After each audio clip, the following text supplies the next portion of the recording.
Hello, and welcome to another episode of Deepen with Christina. I'm your host, Christina Weber. Deepen with Christina. This podcast, we talk about all things love, relationship, intimacy. I believe your intimacy journey is your life story, and there is no one teacher, one experience, one modality. It's you going in an adventure through them all. At different times and phases of your life, you may be currently single and seeking a right aligned partner for you, or you may be in relationship and wanting to deepen with your significant other. Maybe you're in a phase of healing from heartbreak or self-discovery, or maybe you're in a work phase and you're like, right now is not the time because I'm invested in this area of my life. That's perfect, no matter where you're at. Today's episode, though, we're going to go into Acro Yoga and your body and your body mechanics and how understanding how your body is moving, therapy on the body, can be supportive of you having everything you desire in life. Now, I say your intimacy journey is your life story because even if you are currently right now focused on being successful in your career, how you are navigating in intimacy is affected by that. That's why I also, we're going to get into acro yoga, but authentic relating.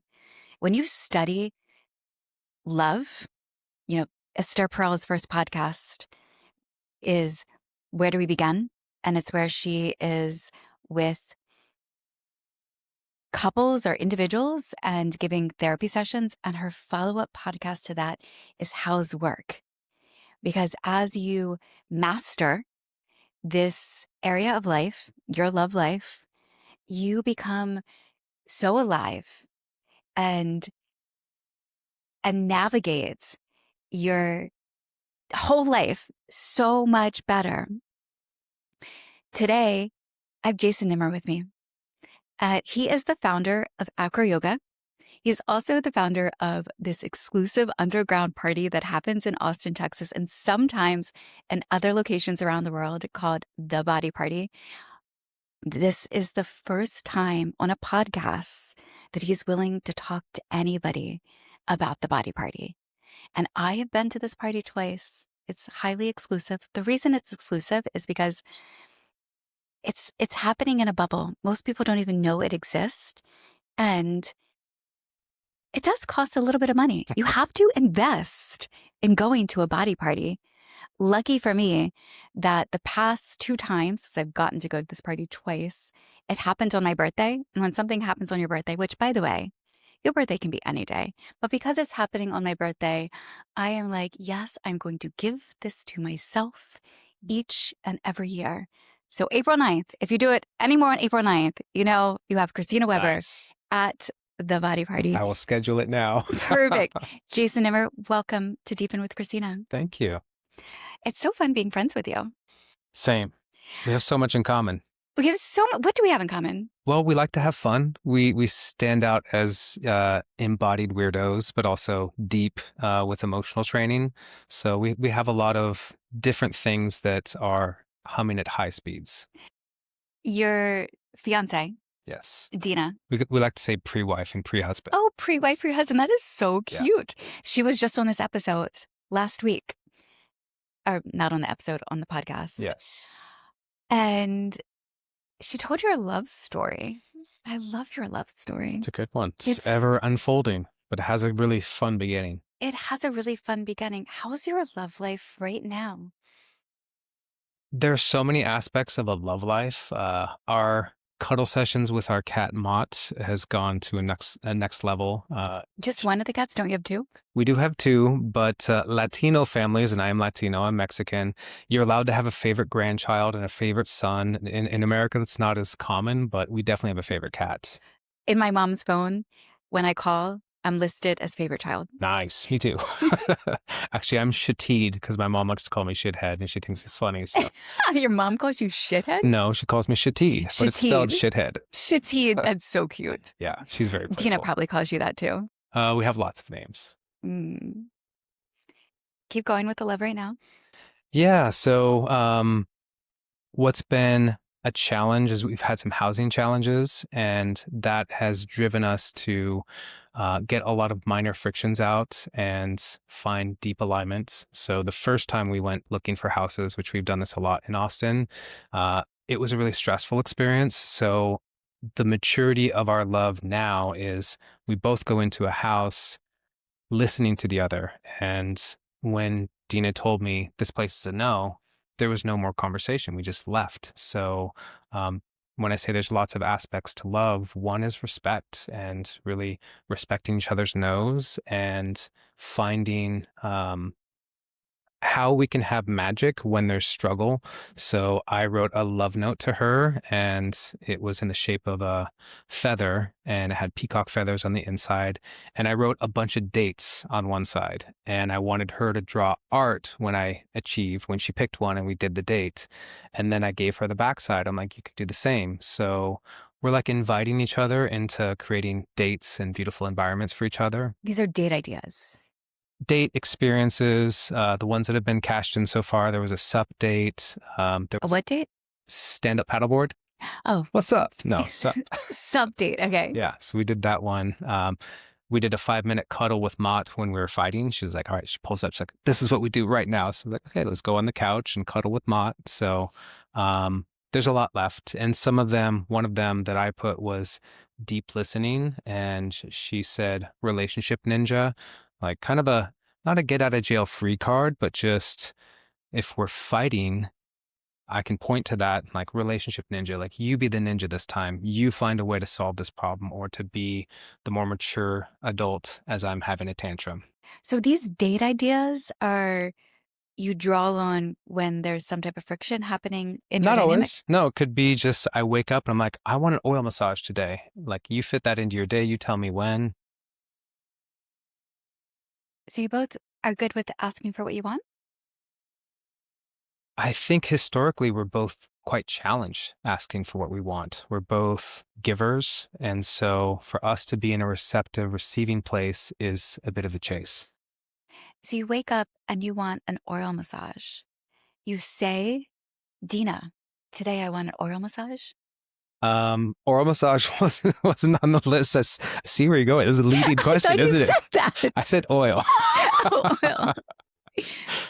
Okay. Okay. Oh, I say, by the way, that's my pronunciation.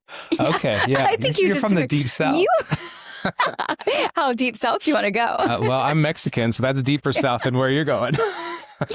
Okay. You wake up, oil. I could say, yeah. Okay. And how does she receive that? And do you preference that? Because you just speak out. Well, I'd have to have the list memorized, which I have some memorized, but I could wake up and just have that feeling like, wow, I want an oil massage today, and we schedule it in. Or it could be like when we had a fight and she picked, let's go cuddle with the cat. And I'm like, all right, perfect. Do you ask after wanting the oil massage? Are you available for that? Or Great do you question. just say what you want? It's definitely a navigation and negotiation with schedule and other things this happened about 2 weeks ago that it started, and we've cashed in like 3 or 4. So I had some thoughts as to what I would want or need. Like right when she gave it to me, she's like, you can choose any of them except clean my car. Because it's not just dates, like acts of service and other things. And I thought the same thing when I made my list. Like I want to be in a place of really full to give the best. So that's going to be part of the dance of this new game that we have in front of us is how do we ask for it when, and how does the person that gives it make sure they're fully resourced because 2 nights ago it was at the end of the night and she said, do you want an oil massage? And I just knew her energy wasn't full. I said, I'd rather do this when we both have more time and space. I love it. So you made up this game Yeah. together. Well, when I first flew to Hawaii to like win her over, I had a bunch of redeemable things in a note that I wrote for her. So this is a game that has been started from the beginning. It just got reinvigorated with a new card. What made you want to win Dina over? I was goddess hunting. Goddess hunting. Yeah. Goddess hunting or searching for your queen? Um, Actually, no, I did call it queen hunting. You're right. It was queen hunting. What had you go on a journey of queen hunting? Like, where were you in your life that now was the time that you were to go find your queen? Being in Austin, being grounded for now it's 5.5 years. I lived nomadically for almost a decade. So it was really challenging to go deep into relationships. I had a bunch of 1 year relationships that kind of like traveling the world, it just kind of took its cycle. And now that I was rooted and grounded long enough to entertain the depth of a deeper relationship, it was part of my maturation of just growing up and wanting different things and the different things that stability, regularity can foster. Can we talk about age? Yeah, Because you're not in your 20s, no, you're not in your 30s. correct. You were in your 40s when Dina came along? Yes. Late 40s. Yes. Okay. So all of that time that had happened before, you do you think that maybe you missed a time before this later 40s? Are you a late bloomer or why wait so long? I'm really, I would say, impatient and driven with a lot of things, and that's how I've achieved a lot of success in certain aspects of my being. But other things, I've been supremely patient and a life partner and building a home. Those are things that I've definitely waited for later in life. What characteristics were you looking for? Smart, funny, sexy, kind, and adventurous. What about climbing a coconut tree? That's what Dina had in her 100. She had 100, I had five. And number seven, I think, was harvesting and opening a coconut. Were these five in a treasure box? They actually were. And wasn't there a significant moment of that treasure box after visiting Hawaii? Yeah, so one of my best friends, a witch, a bruja, Ale, she's Mexican, and she taught me when I told her I was queen hunting. She said the emotional body works better in symbols and images more than words. So distill down the three things, and I couldn't do three, so I did five. Distill the five things that you're looking for and find objects that represent them. So that was when I had the smart, funny, sexy, kind, and adventurous totems in a box that I got in Portland at a secondhand store. Had no idea why I got the box and put these things in the box. And praying is one way you could say it, envisioning, calling in, creating the frequency for the quantum field. There's lots of Austin terms for what I did, but it worked. I started meeting extremely high quality women. And when I met Dina, she made me laugh so hard that I farted. I was like a teenage boy clenching, trying to hold back my fart, but she was so funny. You know how funny she She is. is so So funny. she was buck loud prank calling people. And so it was love at first fart. And that's where it started. So that night I knew funny was one of the five things. Like, I don't know if she has the other four, but the funny is there. And then I just kept seeing really amazing qualities in her come through. And one of the first things I saw was how she loved her brother Daniel. Hmm. That man is so lucky to receive the quality and quantity of love that she had to offer him. She talked about her brother often on the podcast. She labeled him as her favorite person. Does that make you jealous? Not at all. He's one of my favorite people too.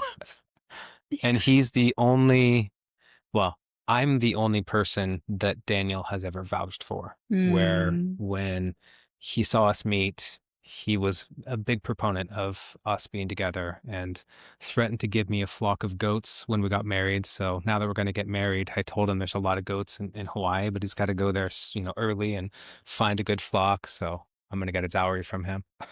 Can you make a goat noise? Meh, meh. Dana Ariel was on this podcast. She is a teacher of feminine embodiment and divine union. And she said, I still remember this. Ritual has a way of organizing the mind. And it seems as though in that totem box and that ritual that you're doing to call in your quote unquote queen, that it was organizing your psyche to prepare you for that. I also see, that activity that you and Dina have been doing at home with the game and the dates is another ritual.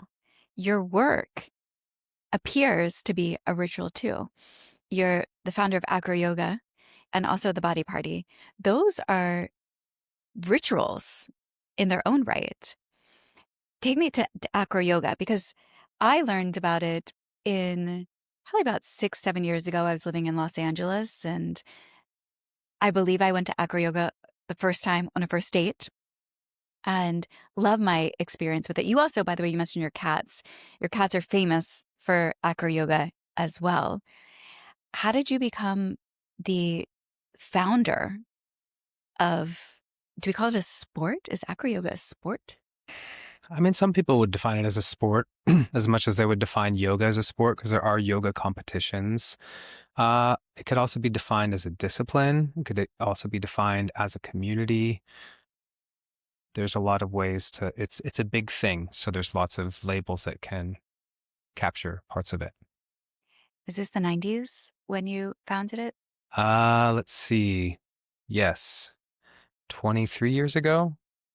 So no, it wasn't the 90s. It was past the 90s. 2003. 2003. Yeah.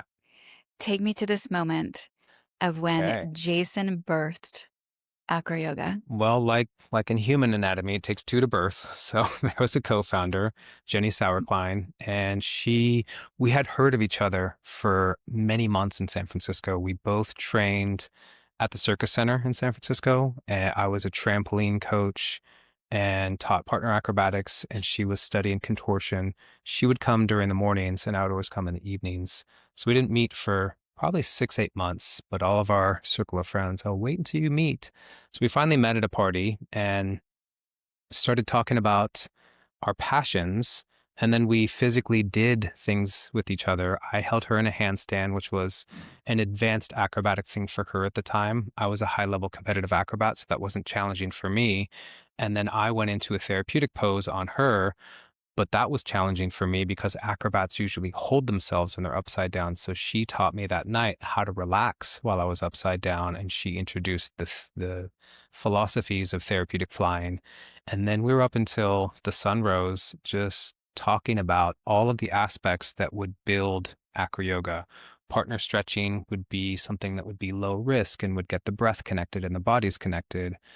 Then the partner acrobatics is masculine and strong, and you need to do therapeutics after. So we really envisioned most of the practice that first night, called it contact acro, which is a horrible name. Contact acro. It doesn't roll, doesn't fit, but that's what we were for the first couple years. And yeah, we became co-teachers the following month. She came to teach with me at the Circus Center.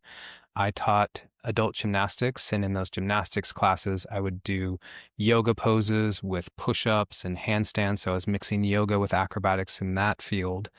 And the park, Dolores Park, was our office, we called it. We'd go to the office and play and just do things and learn.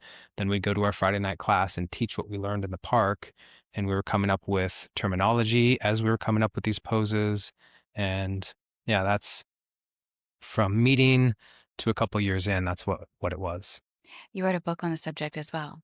Move, Connect, Play. Move, Connect, Play. I Yeah. have that book. Yes, you do. Probably signed copy, I hope. I do have a signed copy. Yeah.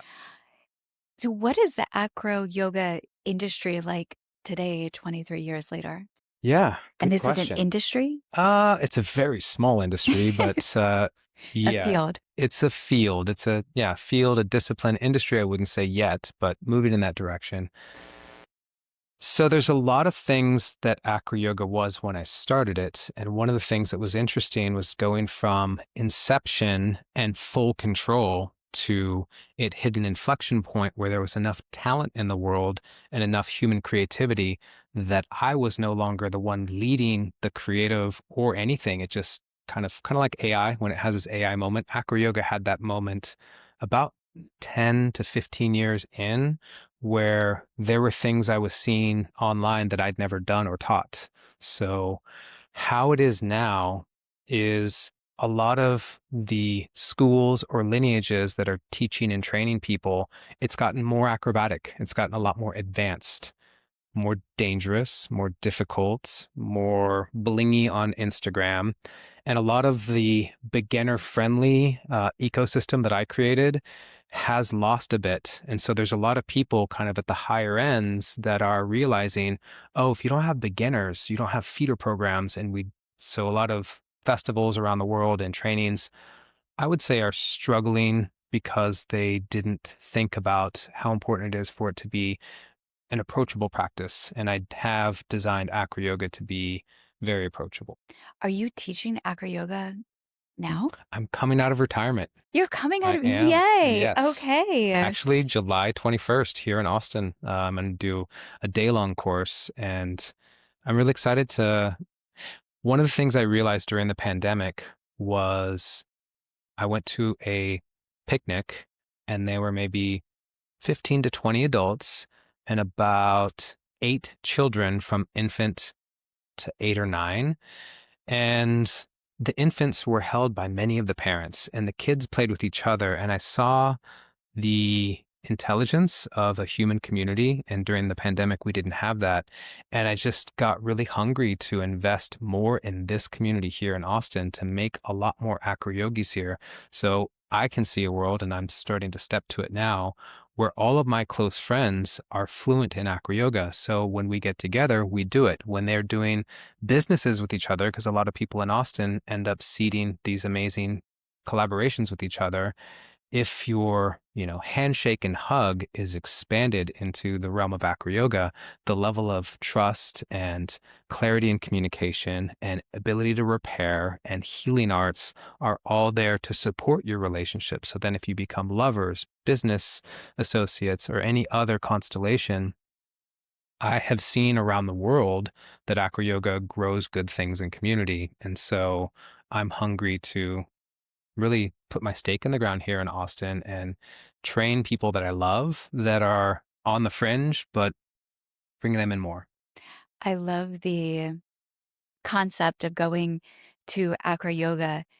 Not only can you meet friends or connect with your community or potentially meet the love of your life at an Acro Yoga, but you can also talk shop and Yeah, business there. for sure. There was I have to have Callie Bree on this podcast, an Austin local who recently reinvented the strip club experience with Eros.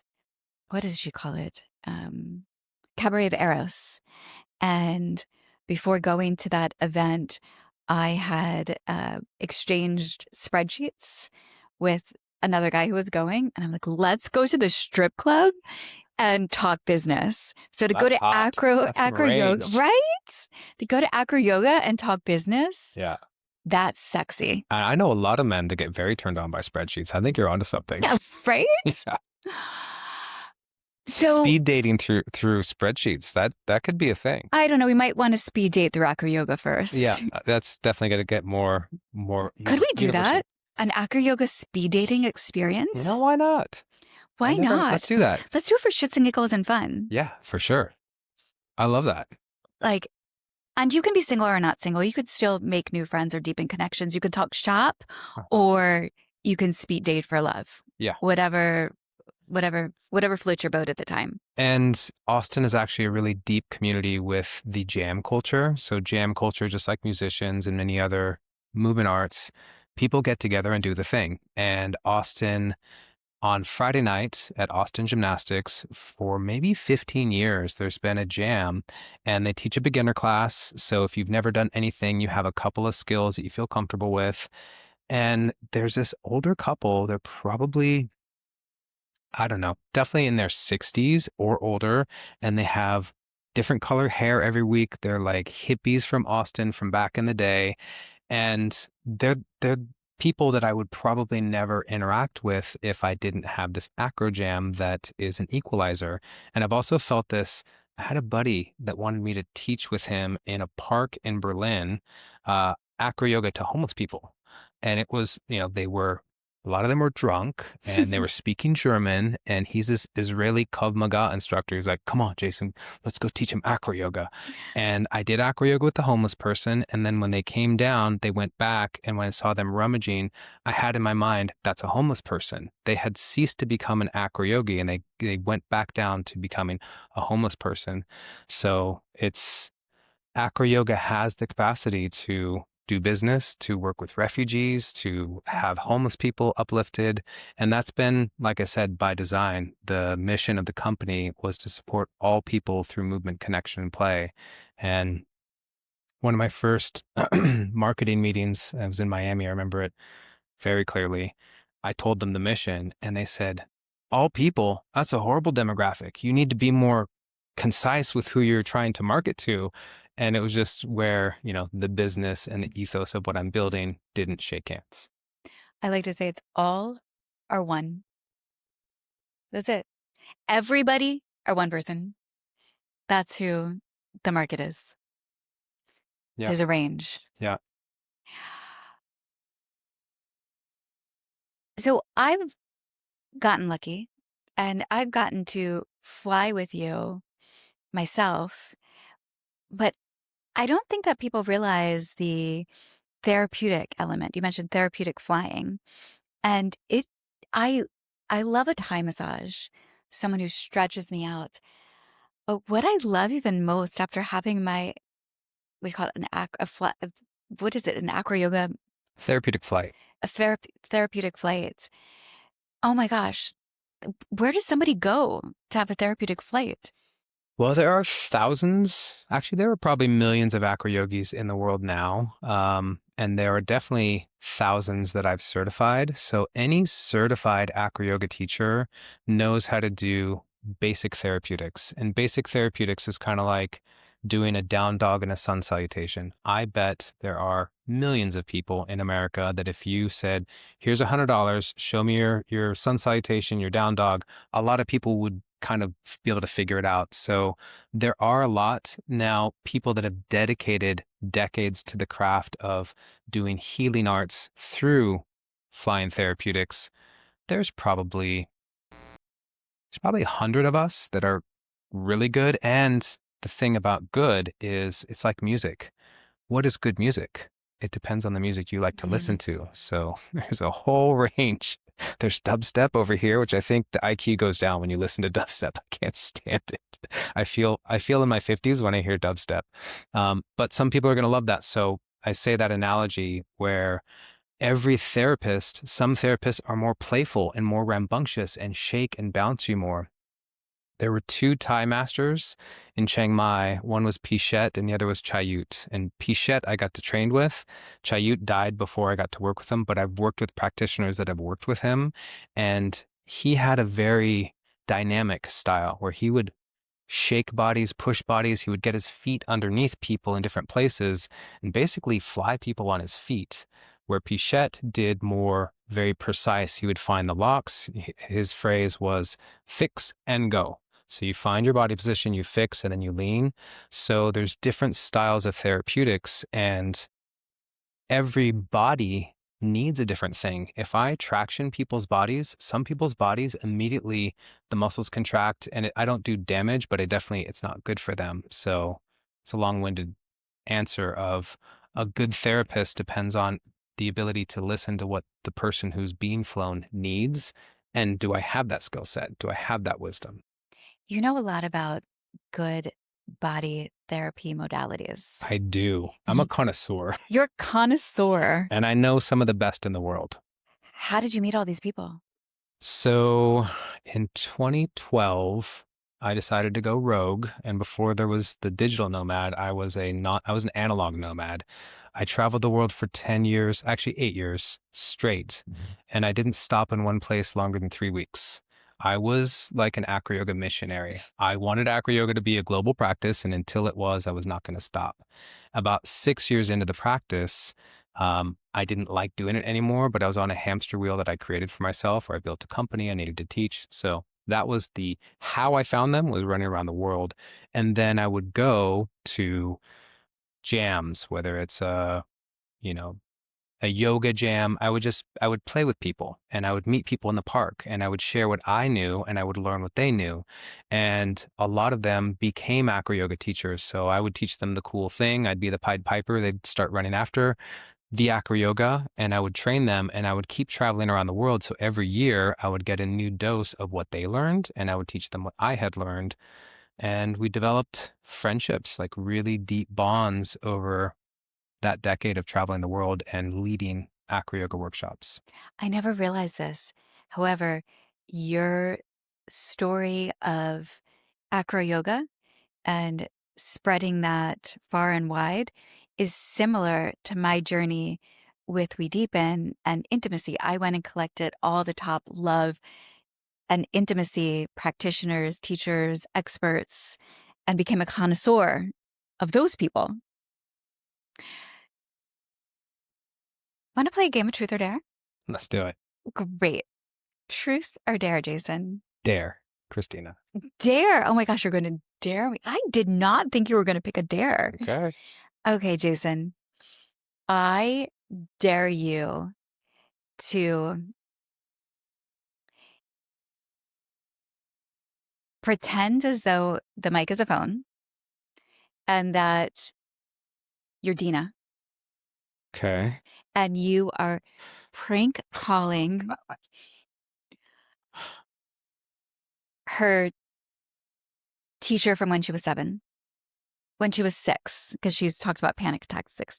Yeah, so you're gonna I dare you to prank call Dina's teacher Got it. as Dina. As so I'm Dina. You're Dina. Oh wow. How would Dina prank call her teacher? Can I truth? Can I call a friend? Come on, try it. The phone is ringing. It's going. Hello. Okay, so just one more time from the top. You're Dina. I'm Dina. Okay, my Dina voice I'm coming gonna online. play. You're prank calling me. Yeah. So I'm gonna play her teacher from when she was 6 years old. You just got her teacher's number. I'm gonna play the teacher. Hello. Who's this? It is your higher self. My higher self. You are nice inside, but not outside. I think you have the wrong number. No, no, no. You do not want to hang up. It'll be bad for your whole family. Give me something. So good. It was mediocre, but Dina will laugh. Dina will laugh. Everybody laughs at efforts. You know, I once did a freestyling workshop.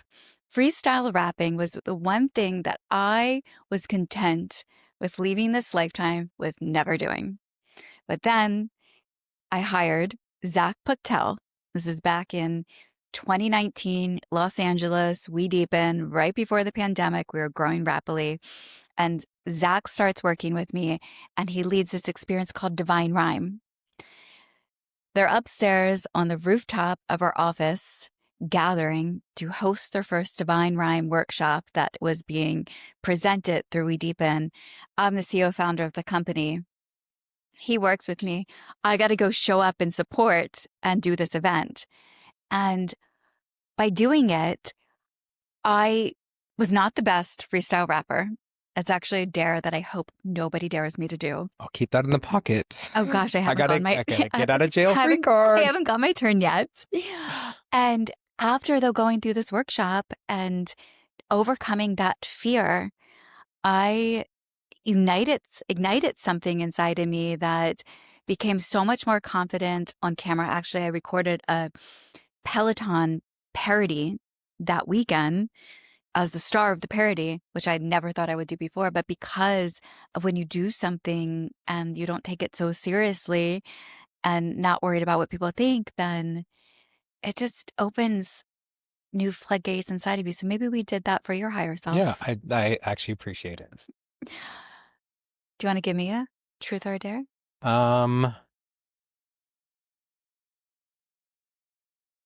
I'm supposed to pick. You're supposed to ask me truth or dare, and I pick which one. Would you like to truth or dare with me? I'll do a truth. Okay.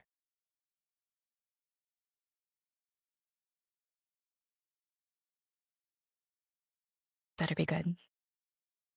Give me your best poo story that you were involved with.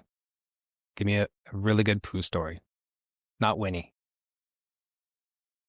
Oh gosh, a really good poo story. I mean, in the warm-up conversation, you told me a good one, but it wasn't with you being involved. So that's what kind of got me there.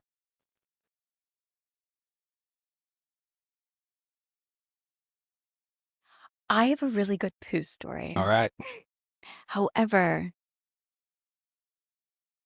I don't think I can share my poo story. You don't have to share any names. My really good poo story. You can give your second best poo story. I'm sure you have a few. Oh my God, my really good poo story. Dina will be happy I asked you this, by the way. Oh my God, she'll be so happy you asked me this. Okay. Years ago, like way back, probably 8 years ago or so, I was living in New York City, and a friend of mine had just told me about BDSM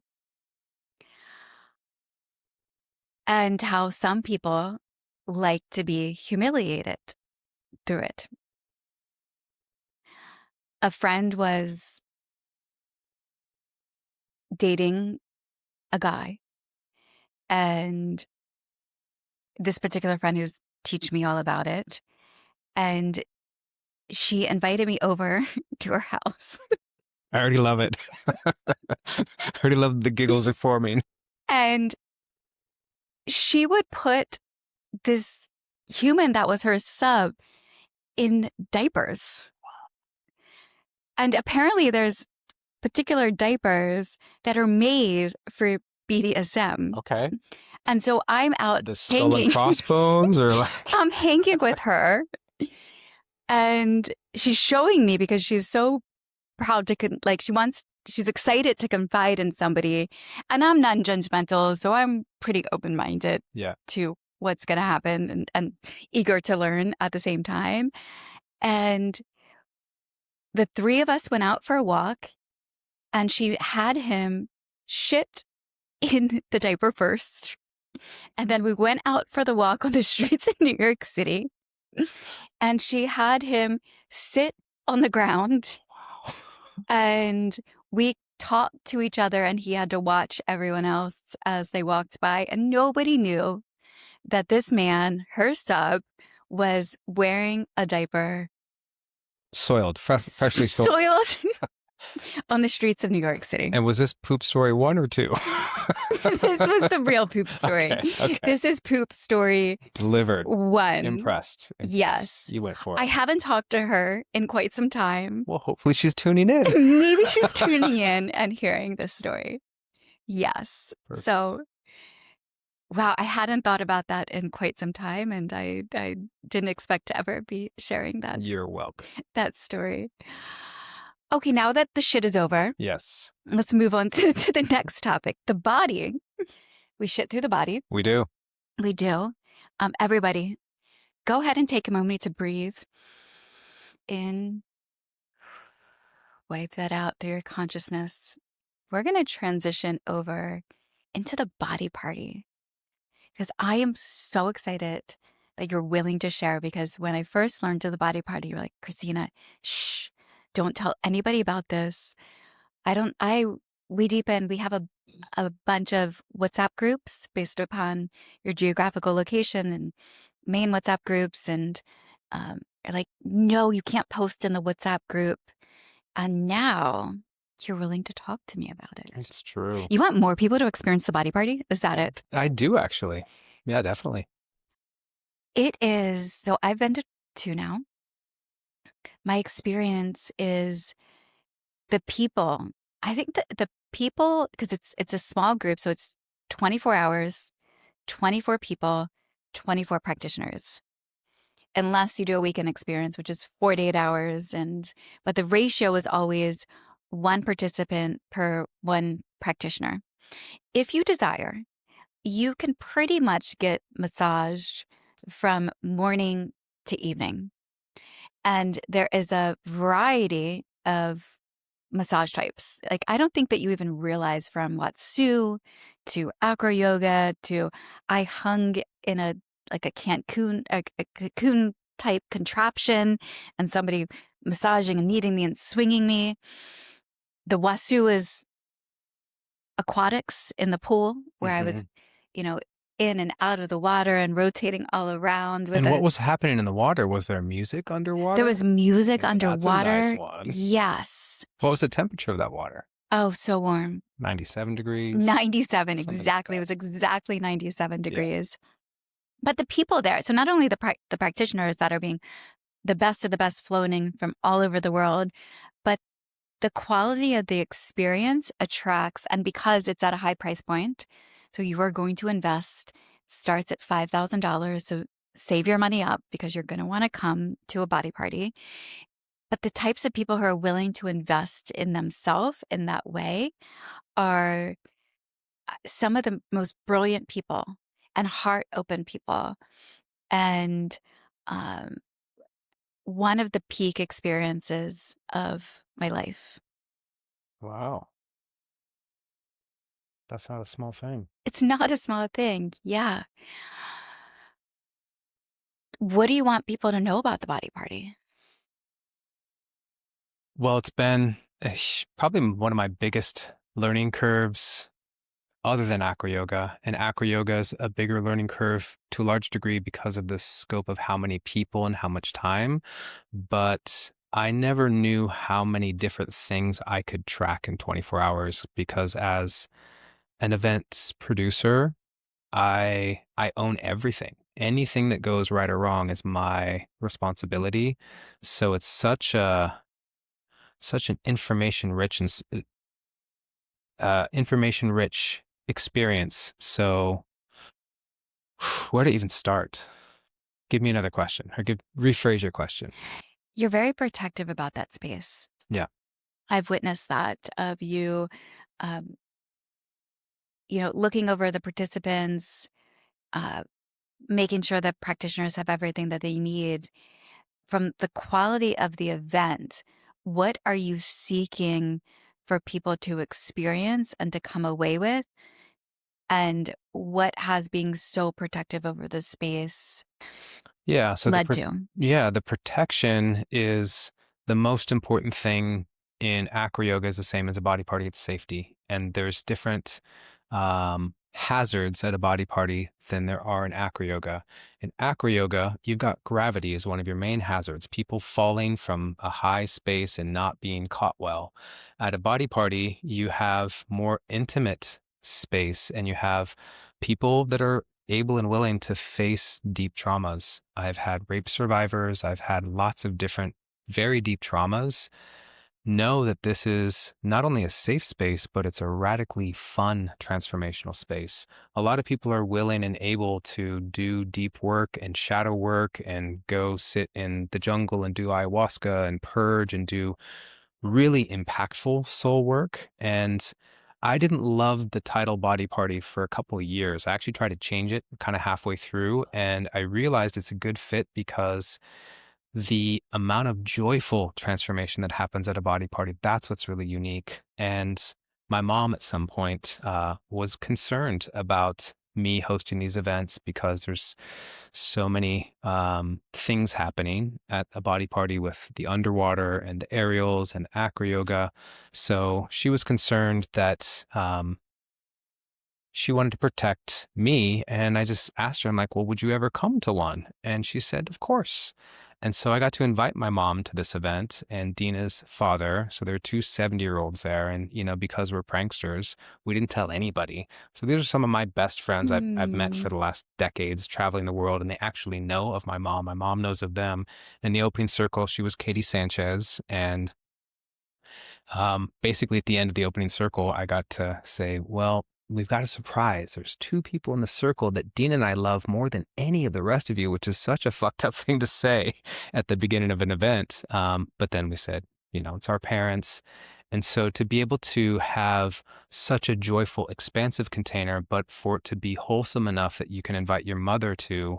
And I've had other participants that have come and they've faced really dark, deep, transformational aspects of their life. And they've come back saying a similar thing, that I would love for my family to be able to experience that.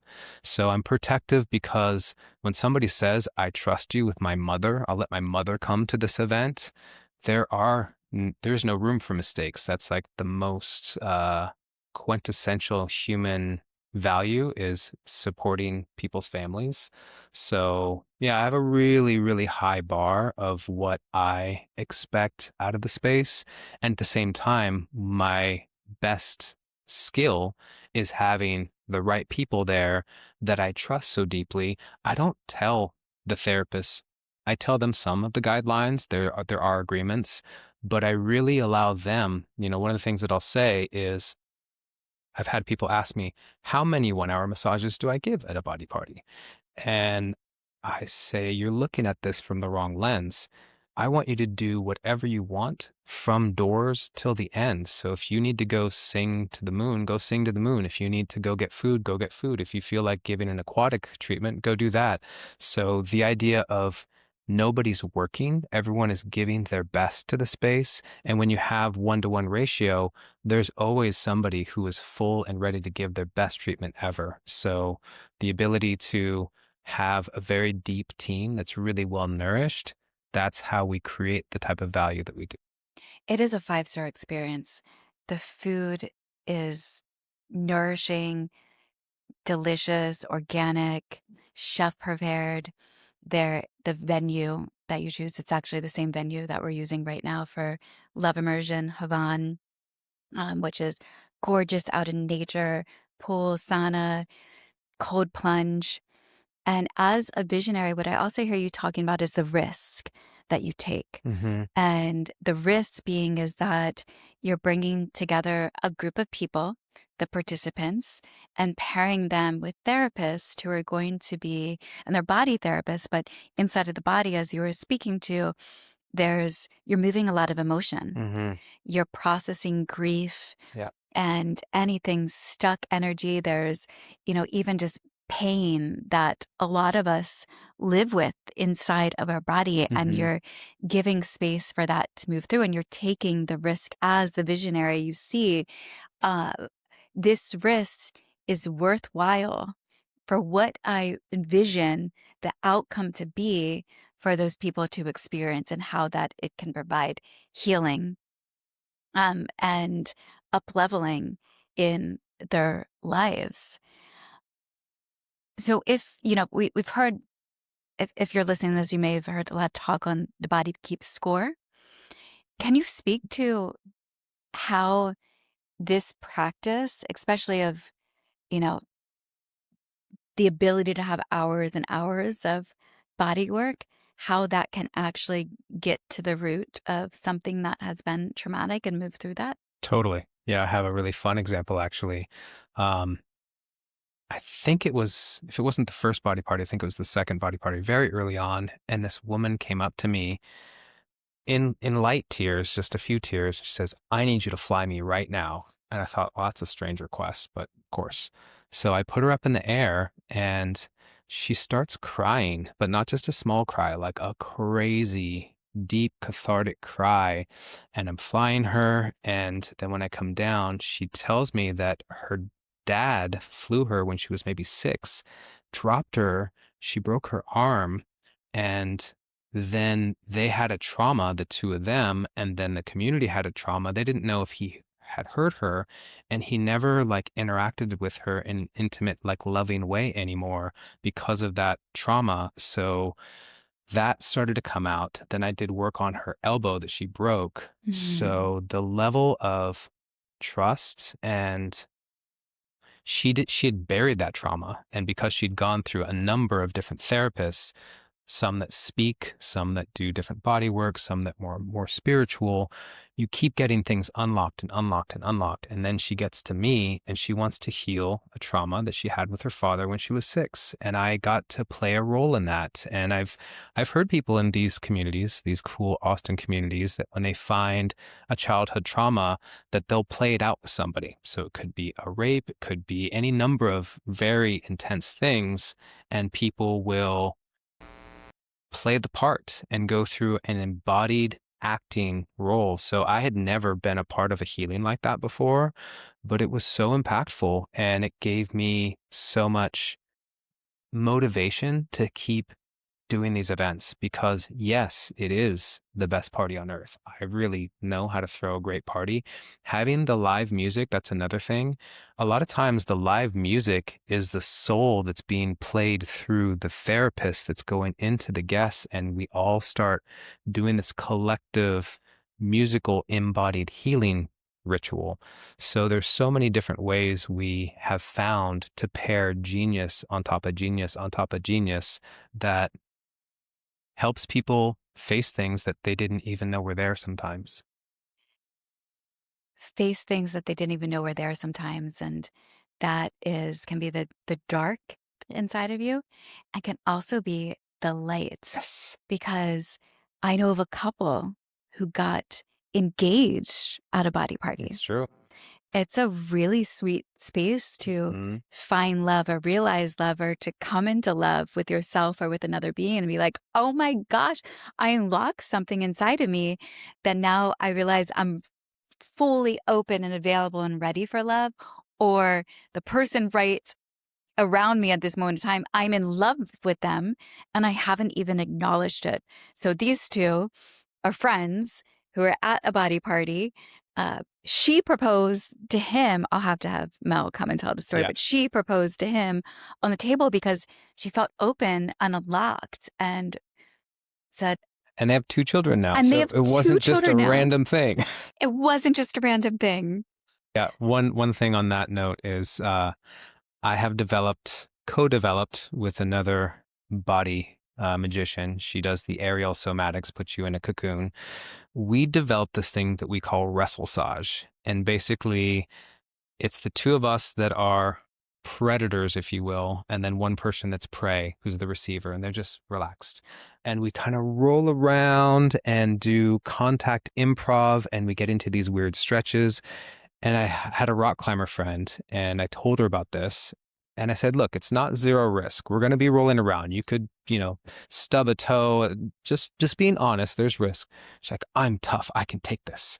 So she was the perfect candidate, little, strong. So we're doing this wrestlesage with her, and she's starting to well up with joy, but she feels like this is a sacred space and there's healing happening. And she's suppressing her giggle, suppressing her giggle. And then at some moment, she just erupts in laughter.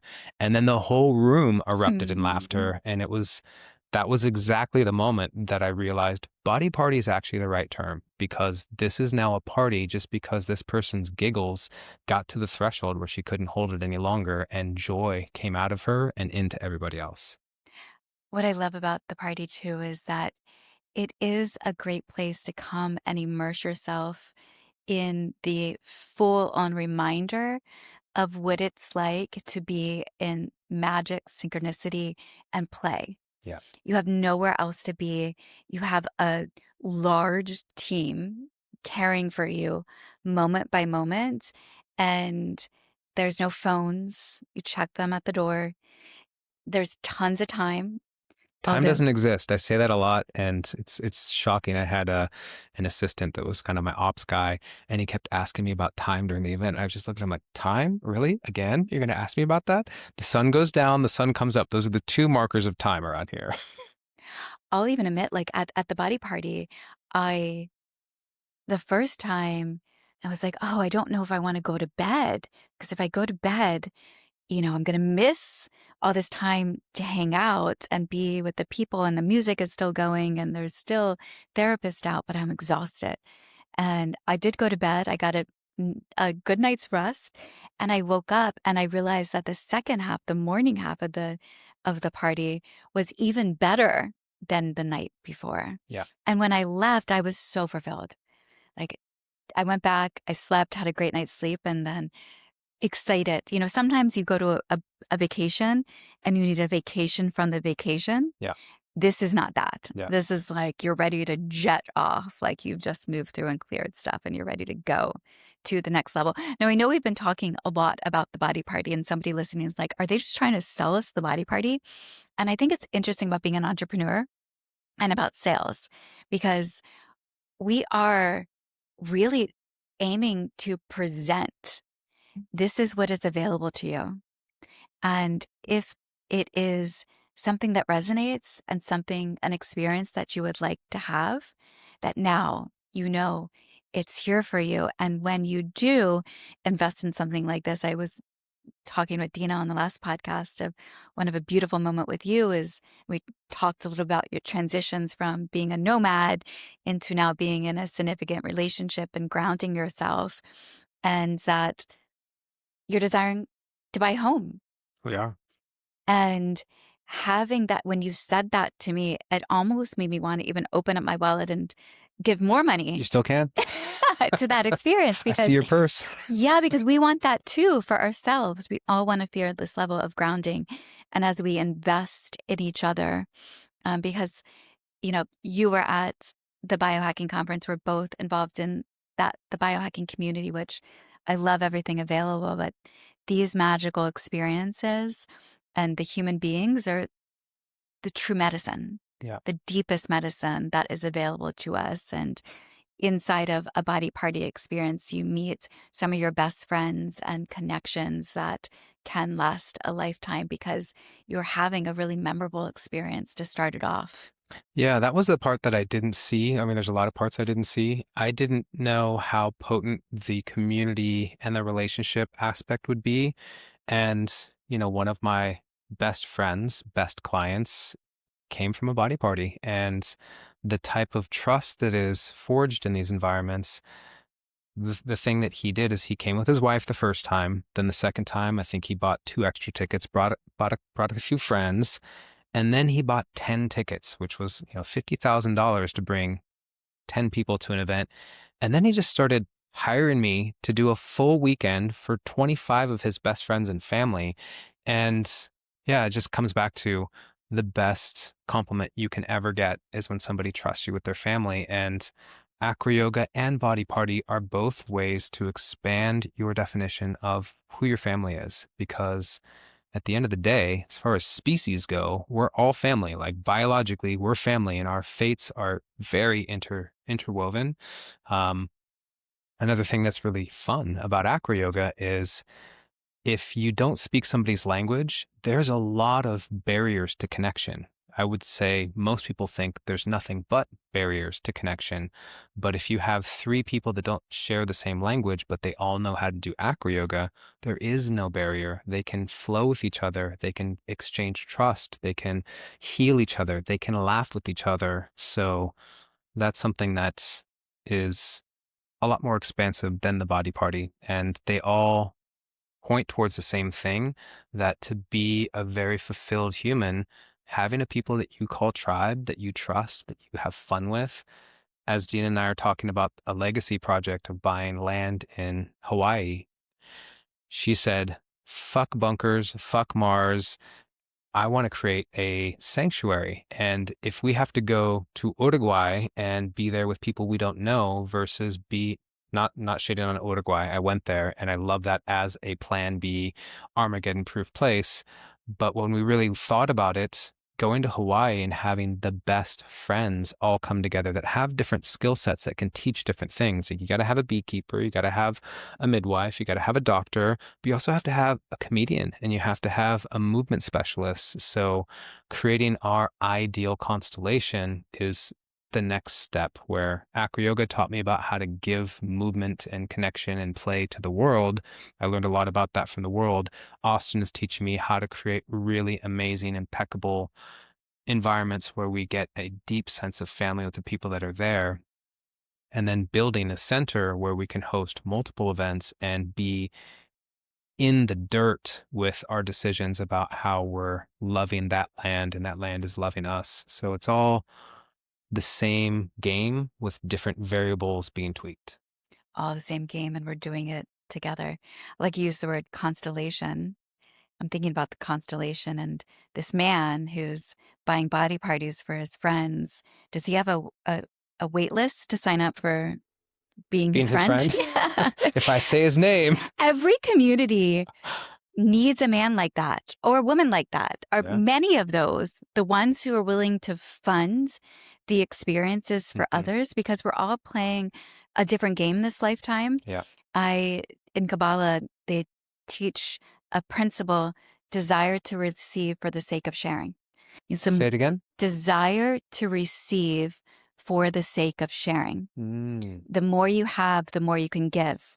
So if one of your superpowers this lifetime is to generate wealth and masses of amounts of wealth, the intention, the purpose of that is to share that Yeah. with many people. So he is living that by example in that way. I mean, Big all of us are living it in some way, shape, or Yeah. form. But if we can look at as we're out in the world and when we have these desires to achieve something, create something, build something, that it is to share it. It's like for this greater good to be able to share that with others. Yeah, and it was really beautiful this year to see one of my therapists who has a lot of money, and I didn't know how much, but I know he has a lot of money. He came to an event. I do a week-long Utopia healing retreat, and we did that into a body party. And he saw that one of my clients who did that. He paid for 10 people for a body party in Sweden at a bunker. And he also did a 4-person week-long event. And at the end of it, my friend said, I actually have more money than your client. And he inspired me so much. I'm going to do it. And he paid for a cycling trip for his 50th birthday in France, where he bought about 15 tickets for friends. So I love seeing when people that have money have learned how to spend money and share that gifting economy. We talk about the gift economy if you're going to Burning Man.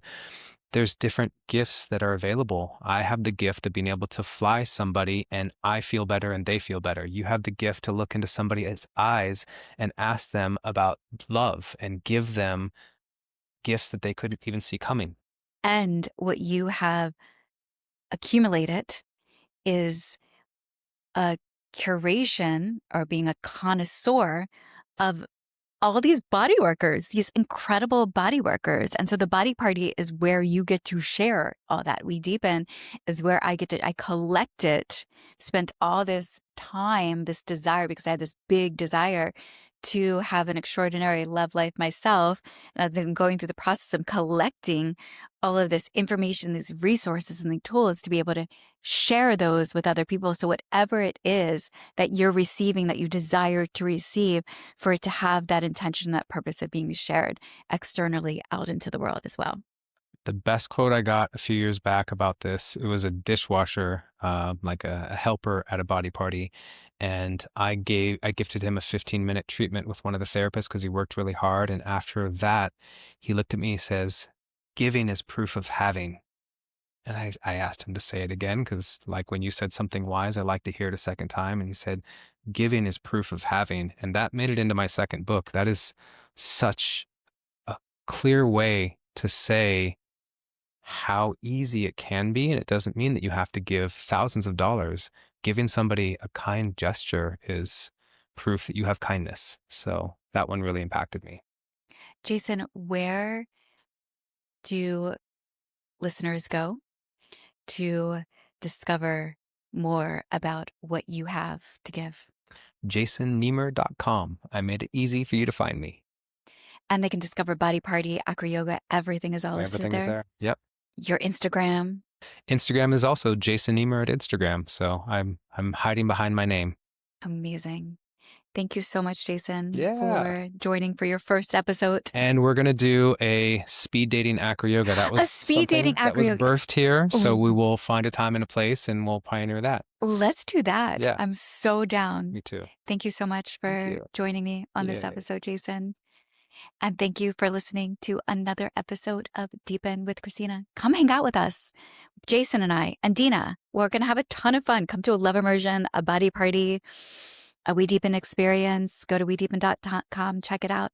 And if you do enjoy this podcast, please subscribe, rate, give us 5 stars. We love 5 stars. Until next time, I'll see you soon.